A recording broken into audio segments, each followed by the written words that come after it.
চলুন আজ আপনাদের একটু অন্যরকম জায়গায় নিয়ে যাই। এটি পূর্ব বর্ধমান জেলায় অবস্থিত ৫১ সতীপীঠের মধ্যে একটি অন্যতম সতীপীঠ। এর নাম অট্টহাসতলা। প্রথমেই বলে রাখি, এই মন্দিরটি আমার শ্বশুরবাড়ির থেকে কয়েক কিলোমিটার দূরে হওয়ায় আমরা খুব সহজেই টোটো রিজার্ভ করে এখানে চলে এসেছিলাম।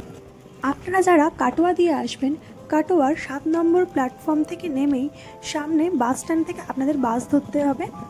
যে সমস্ত বাস বোলপুর, সিউড়ি, ফুটিসাঁকো, কিন্নাহার যায়, সেই সমস্ত বাসে করে আপনাদের নিরোল বাস স্ট্যান্ডে নামতে হবে। বাসে আপনাদের সময় লাগবে প্রায় ৪০ মিনিটের মতো। বাস স্ট্যান্ড থেকে মন্দিরের ডিস্টেন্স প্রায় ৪ কিলোমিটার, তাই আপনাদের টোটো করে নিতে হবে। ১৫ থেকে ২০ টাকার মতো ভাড়া পড়বে। এই হলো সেই ব্রিজ, ঈশানী নদীর ওপরে অবস্থিত। এই ব্রিজ পেরিয়েই যেতে হবে আমাদের মন্দিরে। মন্দিরের প্রবেশদ্বারের সামনেই দেখতে পাওয়া যায় বিশাল আকৃতির তাণ্ডবরত মহাদেবের মূর্তি। কথিত আছে এখানে দেবী সতীর নিচের ঠোঁটটি পড়েছিল, আর তার থেকেই এখানকার নামকরণ হয় অট্টহাসতলা। এখানে অনেকেই আসে রিজার্ভ বাস, রিজার্ভ টোটো বা গাড়ি করে। প্রবেশদ্বারের ঠিক পাশেই পার্কিংয়ের সুব্যবস্থাও রয়েছে। পাশেই রয়েছে ইনফরমেশন বোর্ড, যেখানে এই সতীপীঠের কাহিনীটি খুব সুন্দর করে লিপিবদ্ধ করা রয়েছে। এর সামনেই ডালাও বিক্রি হয়, যারা পুজো দিতে চান ডালাও কিনে নিয়ে যেতে পারেন। ভেতরে প্রবেশ করার পরে মনটা যেন আলাদা এক শান্তিময় অনুভূতিতে ভরে উঠল। সুবিশাল সবুজ, শান্ত, স্নিগ্ধ, ছায়াঘন একটা এলাকা, যেখানে পাখির কলরবে মুখরিত হয়ে রয়েছে। এটা যেন বাইরের জগৎ থেকে বিচ্ছিন্ন হয়ে অন্য এক জগৎ।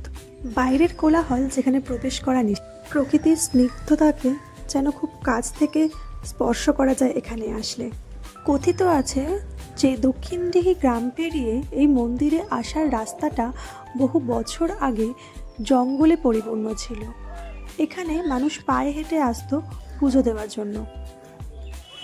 বট, আম, অশ্বত্থ ও বিভিন্ন রকমের নাম না জানা গাছের শীতল ছায়া এই জায়গাটাকে মুড়ে রেখেছে এক অন্যতম স্নিগ্ধতায়।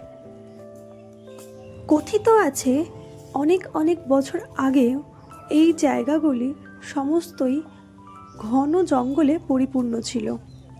মূল মন্দিরের গেটের সামনেই জুতো রাখার জায়গা আছে, সেখানে জুতো খুলেই মন্দিরে প্রবেশ করা যায়। মূল মন্দিরে প্রবেশের আগে এই রাস্তা দিয়েই যেতে হয়, যে রাস্তাটা বেশ পরিষ্কার পরিচ্ছন্ন, সাজানো গোছানো। এর ঠিক পাশেই রয়েছে রন্ধনশালা এবং তার পাশেই রয়েছে বড় হলঘর, যেখানে ভোগ খাওয়ানো হয়। এখানে মূল মন্দিরে প্রবেশের আগেই পড়ে একটা নাট মন্দির, তার সামনেই রয়েছেন মহাদেবের একটি মূর্তি। এর ঠিক পাশেই রয়েছে পানীয় জলের ব্যবস্থা। এছাড়াও ভেতরে ফিল্টার বা অ্যাকোয়াগার্ড লাগানো রয়েছে, যেখান থেকে জল সরবরাহ করা হয়। এই হচ্ছে নাট মন্দির।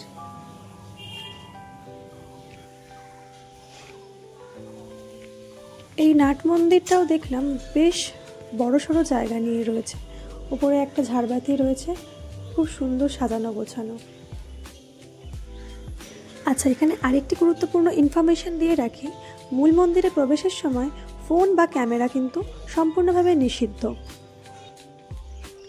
এই হচ্ছে আসল মূল মন্দির। তার ঠিক পাশেই রয়েছে একটি যজ্ঞস্থল। আমি বাইরে থেকেই তাও কিছুটা ভিতরের অংশ নেওয়ার চেষ্টা করেছিলাম।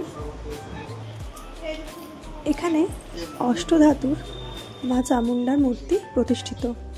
এখানে একটি বলির স্থানও চোখে পড়ল। এখানে হয়তো অতিথি নিবাসে থাকার ব্যবস্থাও আছে, আর ভোগ প্রসাদের জন্য টিকিট কাটতে হয় সকাল 10টার মধ্যে। এই বোর্ডে সমস্ত ইনফরমেশন আপনারা পেয়ে যাবেন। আপনারা যারা ভোগ প্রসাদ খেতে চাইবেন তারা সকাল 10টার মধ্যে টিকিট কেটে নেবেন, এবং দুপুর 12:30 থেকে ভোগ প্রসাদ খাওয়ানো শুরু হয়। মন্দিরের ঠিক পাশ দিয়েও রয়েছে একটি রাস্তা, যেখান থেকে বেরিয়ে গেলে মন্দির লাগোয়াই এই বড় অংশটা ঘিরে রয়েছে ঘন সবুজ বনজঙ্গল আর গাছপালা।